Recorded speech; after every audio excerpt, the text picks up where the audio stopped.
നമ്മുടെ കുട്ടികൾ എത്ര വലുതായാലും അച്ഛനും അമ്മയ്ക്കും അവരെന്നും കുട്ടികൾ തന്നെയാണല്ലേ. അങ്ങനെ എൻ്റെ മോന് 12 വയസ്സായെന്ന് എനിക്ക് വിശ്വസിക്കാനേ പറ്റുന്നില്ല കേട്ടോ. എല്ലാം അത് ഇന്നലെ കഴിഞ്ഞ പോലെ തന്നെയാണ് തോന്നുന്നത്.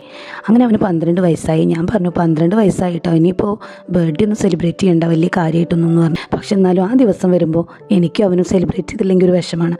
അങ്ങനെ അവന് ഇഷ്ടമുള്ള 1 പീസ് കളറിൽ ഗ്രീൻ കളർ തീമിലൊരു ക്യാരക്ടേഴ്സിൻ്റെ ഫോട്ടോ ഒക്കെ വെച്ചൊരു കുഞ്ഞൊരു കേക്ക് സെറ്റാക്കി. പിന്നെ അവൻ പറഞ്ഞു ആ ഡ്രസ്സിന് ഇട്ടാൽ മതി. പക്ഷെ നിർബന്ധിച്ചിട്ട് ഞാൻ അവനെ ഡ്രസ്സൊക്കെ ഒന്ന് മാറ്റി ഇടിപ്പിച്ചു.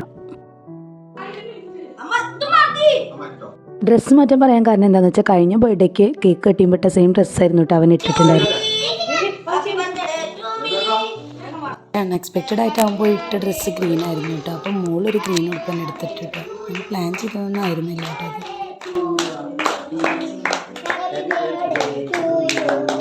കേക്ക് കിട്ടിയിരുന്ന സമയത്ത് അവനെ തന്നെ വിഷ് ചെയ്യുന്നുണ്ടായിരുന്നു കേട്ടോ. അപ്പോൾ ഞാൻ ഭയങ്കരമായിട്ട് എൻജോയ് ചെയ്തു അതൊക്കെ. കാരണം കുട്ടികൾ ഭയങ്കര ഇന്നസെൻ്റാണ്. ഇനി കുറച്ച് കഴിഞ്ഞ് കഴിഞ്ഞാൽ അവരുടെ ഈ ഒരു ഓർമ്മകളും അതുപോലെ ഈ ഒരു ചൈൽഡ്ഹുഡ് ഈ ഒരു ടൈം തന്നെ അവർക്ക് മാറിപ്പോകും. അവർ നമ്മുടെ അടുത്ത് ഇത് വേണം അത് വേണം എന്നൊന്നും പറയാത്തൊരു സമയം വരും. അപ്പം നമ്മൾ ഈ സമയമൊക്കെ മിസ് ചെയ്യും.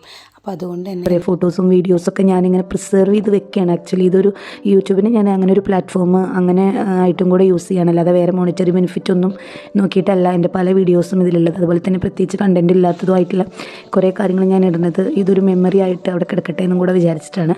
അങ്ങനെ ഞങ്ങൾ അന്ന് ബർത്ത്ഡേ ഒന്ന് ചെറുതായിട്ടൊന്ന് സെലിബ്രേറ്റ് ചെയ്തു. ആ ഒരു ഡേ നമുക്ക് സ്പെഷ്യൽ ആയതുകൊണ്ട്. പിന്നെ അന്ന് കുറച്ച് ഫോറിൻ ചോക്ലേറ്റൊക്കെ കിട്ടിയിട്ടുണ്ടായിരുന്നു. അതൊക്കെ അവന് ഗിഫ്റ്റായിട്ട് തന്നെ ഞങ്ങൾ കൊടുത്തു. അതിലൊക്കെ ഭയങ്കരമായിട്ട് അവൻ എൻജോയ് ചെയ്യുന്നുണ്ടായിരുന്നു ഓരോ മൊമെൻറ്റ്സും. പിന്നെ അവന് ഇഷ്ടമുള്ള ബട്ടർ ചിക്കൻ ഉണ്ടാക്കി കൊടുത്തു. പിന്നെ എൻ്റെ വക അവന് ചെറിയൊരു ഗിഫ്റ്റ്, അപ്പോൾ അതൊക്കെ കൊടുത്തു. അന്നത്തെ ദിവസം ഞങ്ങൾ എൻജോയ് ചെയ്ത് വളരെ ഹാപ്പി ആയിട്ട് പോയി. അപ്പോൾ ഇത്രയുള്ള ഇന്നത്തെ വീഡിയോ. ഇനി മറ്റൊരു വീഡിയോ ആയിട്ട് വീണ്ടും കാണാം. അതുവരേക്കും bye, take care, thanks for watching. Video ഇഷ്ടപ്പെട്ടെങ്കിൽ ലൈക്ക്, ഷെയർ ആൻഡ് സബ്സ്ക്രൈബ്.